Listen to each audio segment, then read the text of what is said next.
Hello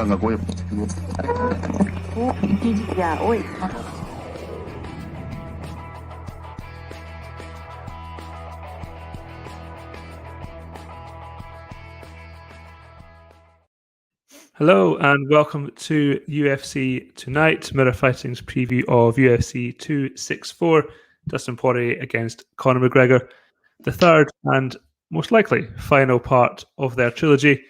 I'm Martin Domin, joined again by Donagh Corby. Donagh, we're here. It's been, well, I guess in a way we've waited 7 years to get to this point, to settle this rivalry. 6 months since part 2. We've had a press conference for a weigh-in. Nothing, I would argue, too dramatic, the usual answer. No. How do you feel any different on Saturday morning to how you did a few days ago?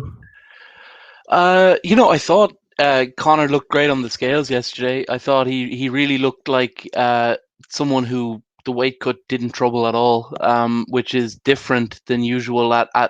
Certainly at featherweight, he looked like he was constantly struggling to make the weight, but he never missed it. And then, at lightweight, he said he wasn't going to give up an inch. He said he was going to weigh in at 156, and I thought he looked great on the scale, and it gave me a bit more confidence for him, because obviously at the press conference he looked like he was looking for something desperately, but he looked a whole lot more confident yesterday. Even when Joe Rogan asked him some sort of a question, he sounded like he had better.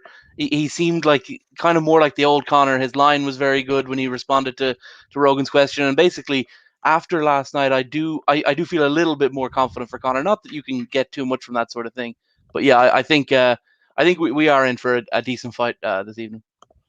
For sure. You mentioned his little speech, little threat that he gave, and it does. I was just thinking about it. So he says basically that, don't treat kindness for weakness, which I assume he's referring to the charity donation and how that unfolded and didn't happen, and he went elsewhere. But do you think there's more to it that we just haven't heard? Because basically all that I'm aware of is that the reason it didn't happen is because Dustin Poirier wouldn't give a sort of step-by-step, line-by-line description of how the money would be used, and therefore, Conor went elsewhere. It seems like either there's more to it than that, or he's trying to use whatever he can to just get himself into the right frame of mind. Yeah, I think you're right. Look, maybe there is more to it. It would have been nice if maybe someone asked him about that. He didn't do a huge amount of media this week, but it would have been nice if maybe Stephen A had pushed him a little bit more. I know that Stephen A was willing to get a little bit deeper than a lot of other journalists were. It would have been, I think if someone had pressed him on that and said, what exactly was the issue with the Good Fight Foundation that makes you, obviously, look, if they weren't giving you, a plan of action, I can understand why you wouldn't want to part with $500,000, when there are legitimate charities in the area. There is, the Boys and Girls Club that he did donate to.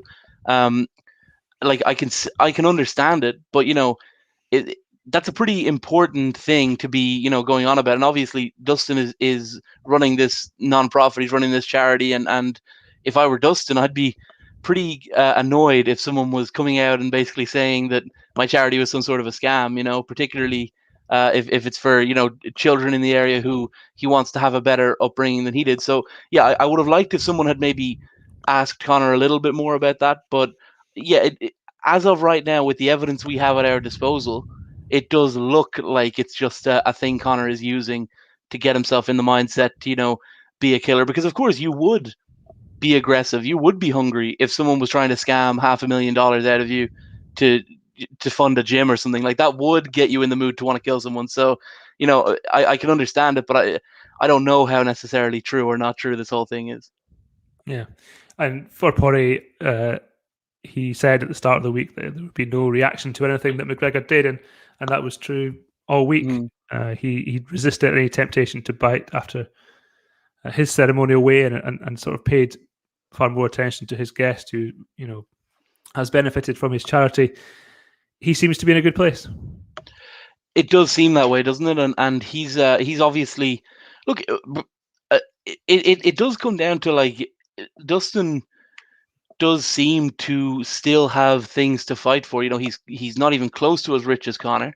because even just him taking this fight indicates that he still is at that stage that most fighters are at. Like Jake Paul was saying the other day, he kind of felt that he couldn't fight for the title because there was this big money opportunity. Conor, for example, if they offered him a title shot instead of the Poirier trilogy, would probably take the title shot because he doesn't need to concern himself with what fight is worth more money. Because if he was, then he would have fought Nate Diaz a third time a lot earlier. So Dustin is still, I would imagine, a bit hungrier, quite a bit hungrier. So he's of course you would think that would make him sort of the favorite and someone who wants it more, I suppose. So yeah, I guess yeah, Dustin Poirier, I suppose probably is the hungrier fighter going into tonight's fight.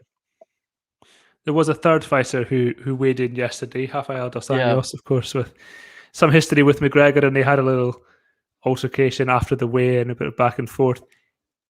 Of course, it's highly unlikely that anything's going to happen today that will need him. But it does. I did think that if McGregor does lose, and Poirier goes on to fight for the title, and McGregor wants to continue, that does seem to be a fairly natural fight to make next. If you don't, there's Diaz, of course, but it's an option. Yeah, no, look, well, Conor is in a position with his level of fame, and look, I don't know how long that level of fame lasts if you keep losing, right? So, like, I don't know if he is still selling 1 million pay-per-views if he loses to Dustin, which would be his second on the trot, and his fourth in his last 5 if he were to lose, right? Because he lost to Floyd, which isn't an MMA fight, but then he lost to Khabib as well. So if he's just constantly losing and we haven't seen him win, bar that one in January 2020 since like 2016, I don't know how long that lasts, but he's in a position where, let's say he loses to Poirier, fights RDA, beats him, fights one more, decent level competitor, beats him, then he probably could fight for the title again. And I'm sure the UFC would love to make a fourth Poirier fight if Poirier went on to beat Oliveira and, Conor wins a couple more fights. So, yeah, like, Conor's in a very lucky position because most fighters would lose on Saturday night tonight even, and would pretty much not see a route back to the title at his age, at the stage of his career he's at, but he's always pretty much a fight or two away. Absolutely. In terms of the fight itself, for me, I think what I like to do is just try and focus on what I do know and what I don't know. And what I do know is that 6 months ago, Dustin Poirier beat Conor McGregor fairly convincingly. Now, McGregor did win that first round, but it didn't mean too much because the damage that Poirier did in that first round went a long way to helping him to win the fight in the second round. And I don't buy, McGregor said earlier this week, he did catch Poirier and he said he didn't put him away because he wanted rounds. Now, you can sort of understand that in terms of he'd had 40 seconds against Cerrone since he'd fought Khabib, but the idea that you're in there, the heat of the moment, and you're, actually, maybe I'm wrong, but you're thinking, no, I'm not going to finish this, I want to go another round or two. I don't really buy that. So, yes, he did catch Poirier, but ultimately didn't put him away. And then, of course, second round, it was all over. So that's what we know. And so if you look at the 6 months since then, what do we know has happened? Well, not a lot, really. It's hard to imagine that Poirier is any worse. He might not be any better. 6 months is not a long time. He's older. So he may well just be the same. We know that McGregor locked himself away. We don't know much more than that. We don't know anything beyond that. So I find it very hard to sort of push for McGregor other than to say, well, if he's back to his best. But I don't see how anybody can honestly say, and maybe you're about to, that you can guarantee that he is the man we saw between 2014 and 2016.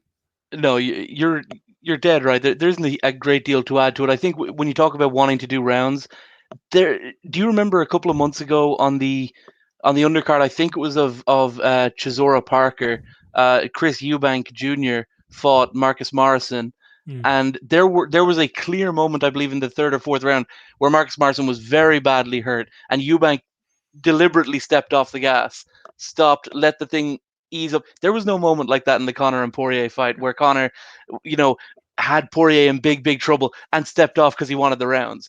Because obviously Eubank wanted the rounds at the time. And yeah, I think that's something Conor maybe likes to think, but I don't know that he was ever in a position where he could have put Poirier away in that first round, but chose to let it go a bit longer and just got caught. I don't think that happened.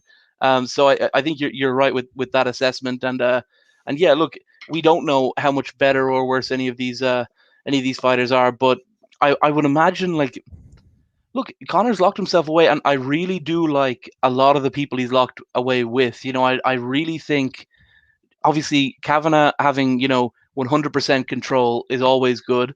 I think people like Peter Queally sparred with him all the way through his championship camps. Lee Hammond is there, who's been around a long time. It seems a bit more like the old McGregor thing. They obviously moved into California and set up in a nice sunny area, and they're acclimatized to the kind of weather that's going to be in Vegas and all of that. So I think, I would hope that Conor is indicating that, yes, this is the old McGregor camp that you saw when he fought Alvarez, that you saw when he fought, Aldo, Mendez, Poirier the first time. So I hope that but it really is, you're right, it's more of a hope than it is a necessarily like a great examination of what we've seen.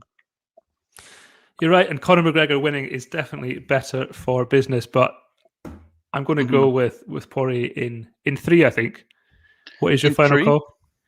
Oh gosh, it's so tough, because I do think, like, we have seen it time and time again, Conor McGregor has the ability, for pretty much every fighter in the UFC, not just Dustin Poirier, he has the abilities and the striking to finish someone in round 1. For, like I say, literally everybody. He could probably finish Khabib in round 1 if the circumstances were right, and it's really, really tough to bet against Conor. But like you say, Poirier knocked him out in the second round the last time we saw them, which wasn't that long ago. And it wasn't as... He didn't win that first round as convincingly as he won the first against Diaz when he lost to Diaz the first time and came back. That was a pretty close first round. So it's not like, Conor dominated, got caught, or got tired, or whatever. So yeah, it's a really tough call, but I think I'm going to go for McGregor early, within 2. Well, I suspect one of us will definitely be right, and we will find out along with everyone else in just a few short hours. We'll be back tomorrow to recap, to look ahead to what's next for both men. But thank you for joining us. Until then, do take care.